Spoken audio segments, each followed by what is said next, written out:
Hi there, and welcome back. We are looking at space terms in this video, and if you're following along in the textbook, we have page 57 to follow. And I do know that you don't have these particular drawings in your paper, in your student guide. So as we get to those, I will stop and give you time to draw them if you want to add them. But I went ahead and drew them beforehand so you wouldn't have to wait on me trying to get this to work. So I want to zoom in. The first one does have a morpheme that we need to deal with. And it is the piece of the word astro. So I'm going to go to my list of morphemes, and I may have already added it, I don't know. Yes, astro. And if you haven't already added it, go ahead and put it on your list. Astro means space. Okay, astro is space. And I've got solar in there twice, so I'm going to go ahead and erase one of those. We don't need it twice. I suspect I will have that more often because I don't always catch them when we go back through. But this one is astro, which means space. Okay, back to this page. So astro, astronomy, onomy, is the study of something. So let me give you the pronunciation.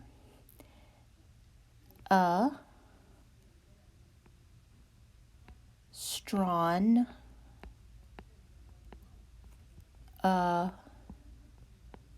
me, astronomy. Astronomy is the study of objects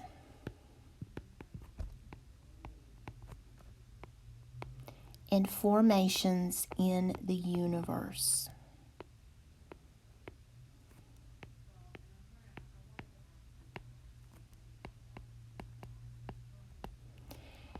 And I want to make sure that you know, just for your own knowledge, that this is not astrology. A lot of people follow astrology. Those are your birth signs like Cancer and Capricorn and Aries and Scorpio. That is a different word. That word is astrology. And astrology is not a recognized official science. So you would not take astrology in college. You would take astronomy. They're two very different things. So I just want you to know that those are two terms that are different. Okay, the Big Bang model is a theory that explains. That's what theories do. They don't prove, they just explain the origin or the beginning of our universe, the origin of our universe,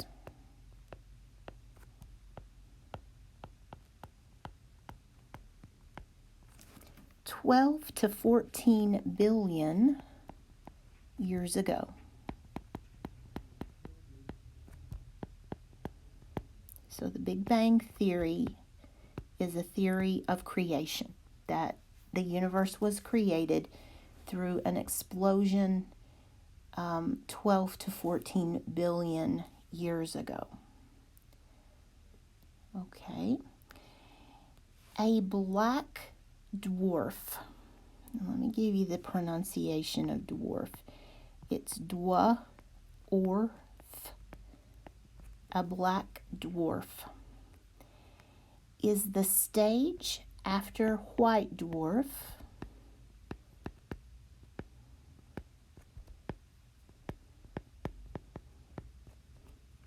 in the life cycle of a star. And we're going to look at a life cycle of a star in a picture in just a minute. So don't worry too much about this one. Just get the definition and then we'll look at a picture. And if you need to stop the video to catch up with me here, by all means do that. Just pause your video until you catch up. You should still be able to see your definition. And then when you're ready, you start the video again. The next one is one that you hear sometimes in movies like Star Wars and anything about space. This one is black hole. And a black hole is the end stage of a very massive star's life.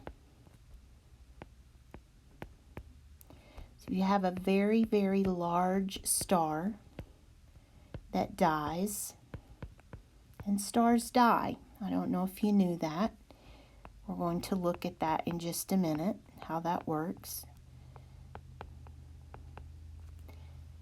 This is the last stage of a star's life. So when the star gets old and it passes away, or is about to pass away, it is a black hole. And if you're following the steps, this one is going to follow the supernova stage. And let me just go ahead and point out to you, again, if you need to stop the video, that's fine. But in the next couple of pages, we're going to look at this picture, and I'll walk you through the stages in how stars are born and how they die. So that's coming. We're just laying the foundation right now. Okay, the closed universe theory. And remember, universe is all that there is. This includes our solar system and millions of other solar systems, millions of galaxies and things that we haven't even discovered yet. So the closed universe theory says that the theory, or it's a theory, that if the universe is very dense,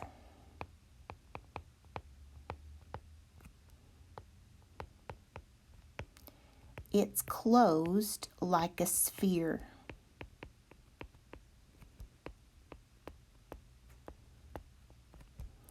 And if you've been watching these videos with me from the beginning, you know what a sphere is.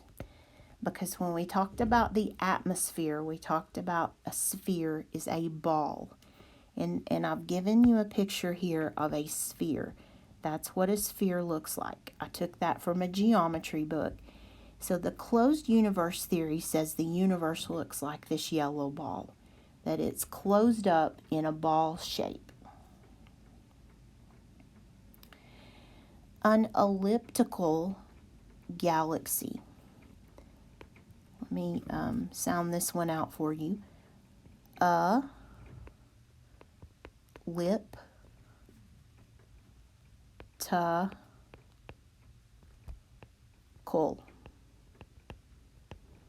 Elliptical, and it's this shape. That is an ellipse. It is a galaxy that looks like an oval. And I'm going to try to find a picture of an elliptical galaxy for you.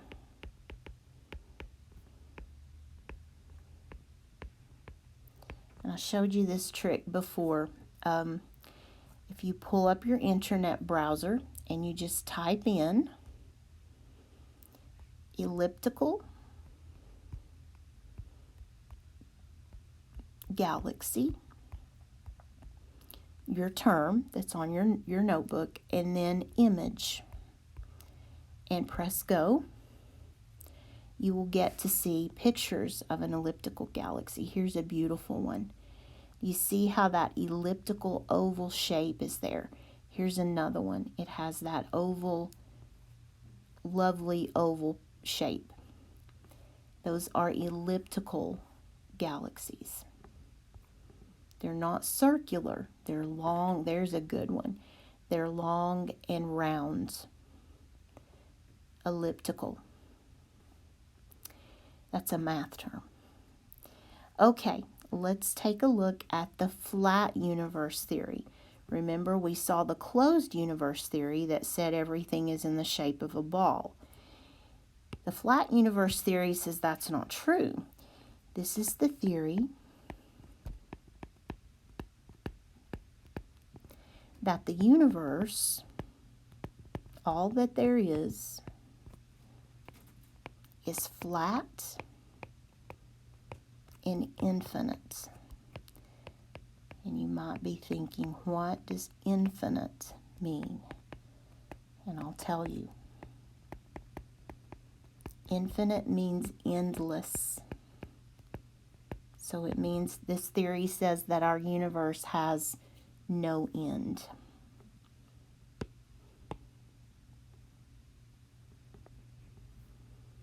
Okay.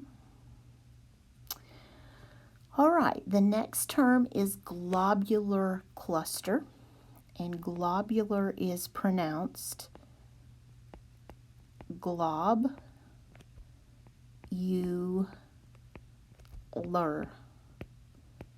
Globular clusters. And these are old clusters of stars. They've been around for a very long time.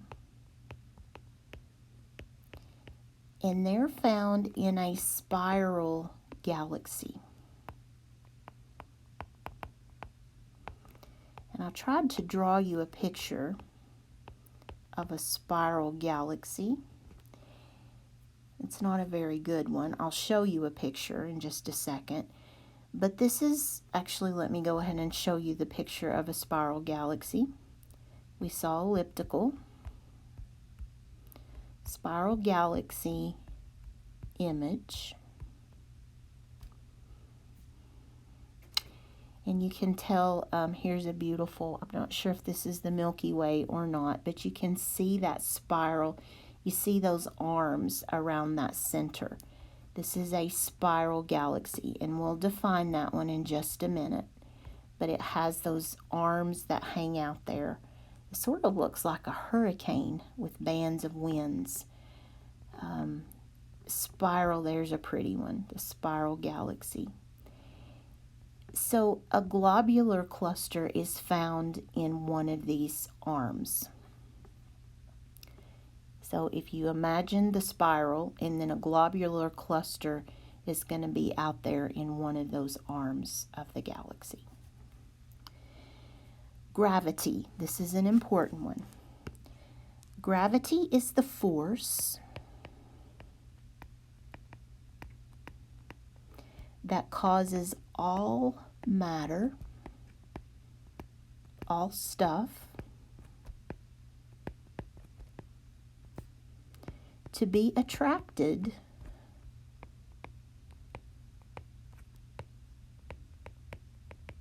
to other matter.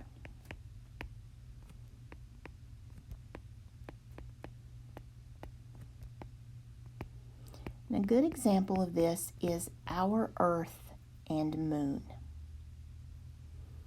So let me show you a picture of our Earth and Moon.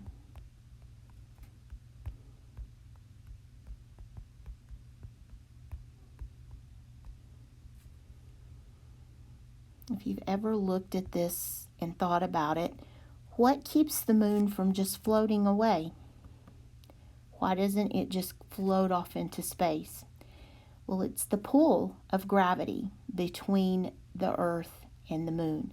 Earth is enormous, so Earth's size causes a strong gravity to pull on our moon out there. So gravity is the force that is, we can't see it, but it's between, in that black space. It's holding the Earth and the moon in a pattern together. That is the force of gravity. Okay, an irregular galaxy is a galaxy with no regular shape. It's not elliptical, it's not spiral, it's just kind of whatever it is. It doesn't have a set regular shape.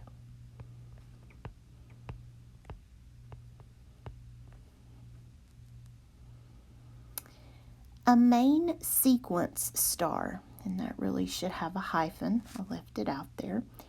It is a star that has a central core.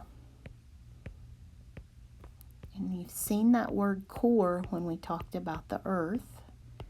So stars can have cores too, a center that fuses or melts together hydrogen. And while we're studying this, the symbol for hydrogen is capital H, to form helium. So you've learned nitrogen, carbon, oxygen. Here's hydrogen and helium. So a main sequence star produces helium. Helium is that gas that you fill balloons with. That if you breathe it, it makes you sound funny. That is the helium gas. Okay, we have lots of terms in this chapter. I'm so sorry. I will try to show you some pictures that will break it up a little bit. All right, the next one is Milky Way. And you may think, well, that is a candy bar. And it is. It's a very good bar. But it's also, if it's capitalized, it is the name of our galaxy. And I'm going to show you the picture of it. And I want you to tell me what kind of galaxy it is. So let's pull up Milky Way.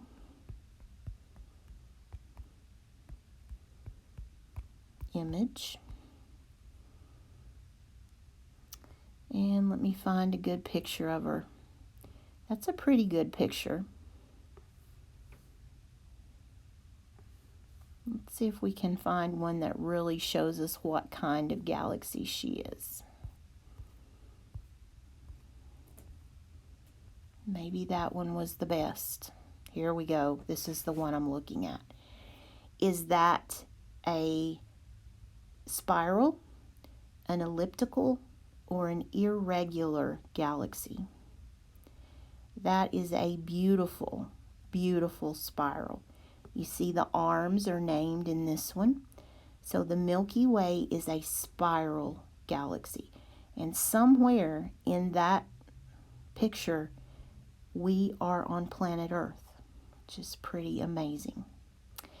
Milky Way is a spiral galaxy. So she has the arms that reach out. Okay, the next word is nebula. Nebula.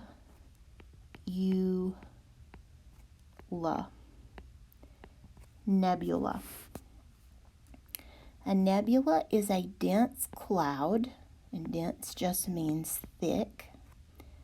I don't want to write thick, I want to write cloud. A dense cloud in an empty space.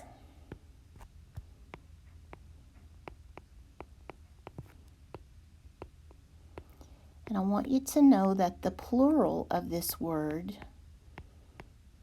is nebulae. One is nebula, more than one is nebulae. And sometimes you see that in a science book, so I just want you to know that that is related to nebula.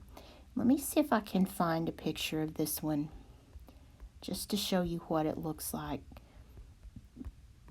I do believe that a picture is worth 1,000 words. Okay, there's a good one. This is from NASA, a nebula.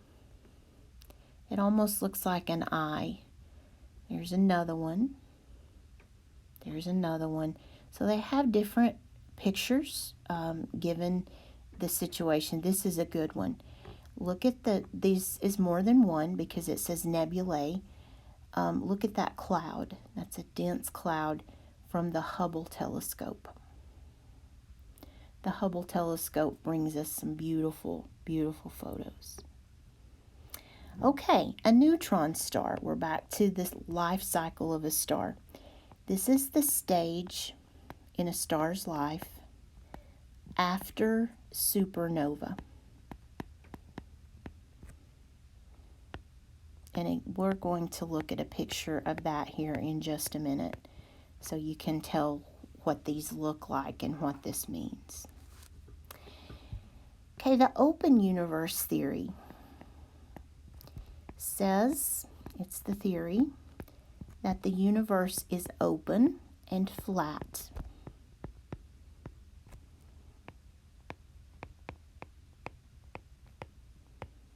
That it's open and infinite. It's endless, and it is not in the shape of a ball. It's just a wide open, endless space out there.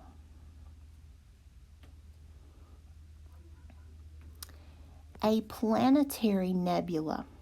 This is going to show up in our star life cycle. It is a red giant, which is a type of star, that has collapsed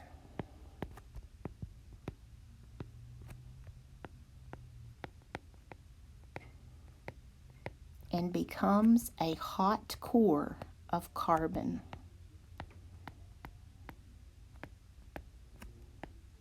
So the star collapses and becomes this hot ball core of carbon.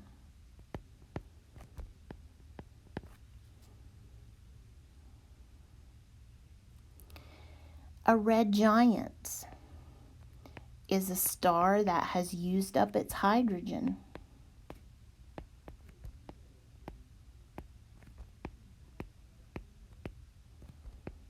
Do you remember the symbol for hydrogen?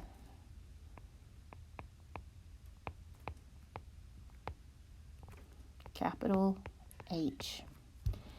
And once it uses up its hydrogen, it gets bigger. It expands into a giant.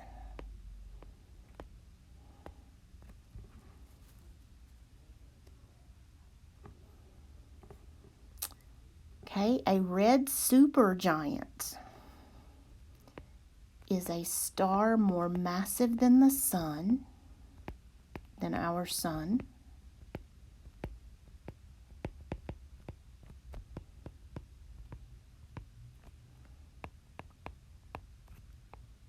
That has used up its hydrogen.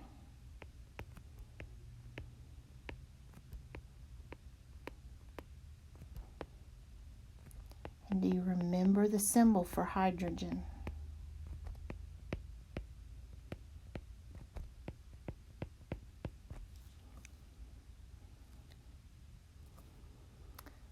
A solar system is a system. It does not have to be our solar system. That contains a star. It must have a star.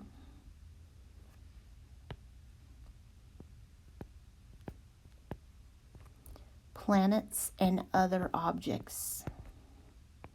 There are many, many solar systems out there that have planets. But as we know, Earth is the only one that has life.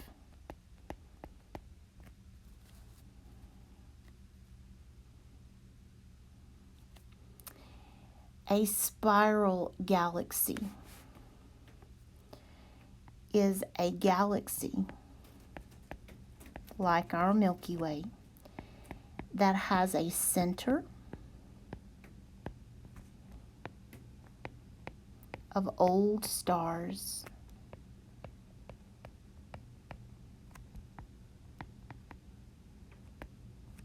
with arms of dust, gas, and younger stars. So you would expect your younger stars to be in the arms of your galaxy. And this is a picture of the Milky Way. This is our galaxy. Two more, guys, and we'll have these. A supernova is the explosion of a red supergiant.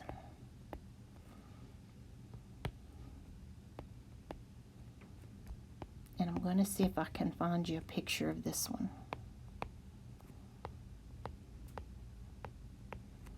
So when one of those supergiant stars explodes, that is called a supernova. And I'm not sure if I can find a very good image, but we'll try. Yes, here's a beautiful one. It's an explosion of a red giant. There's one.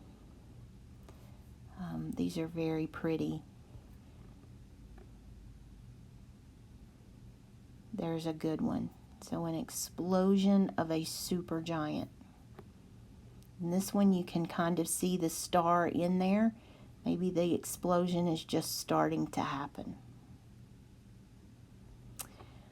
Okay, the last one is the white dwarf. And this is the stage in a star's life after planetary nebula. And we're going to look at a diagram that has all of these in order. Some people like the definitions and some people like the picture. So I try to do both. Okay, I'm going to stop this very long video, and when we come back in the next one, we'll look at the life cycle of a star.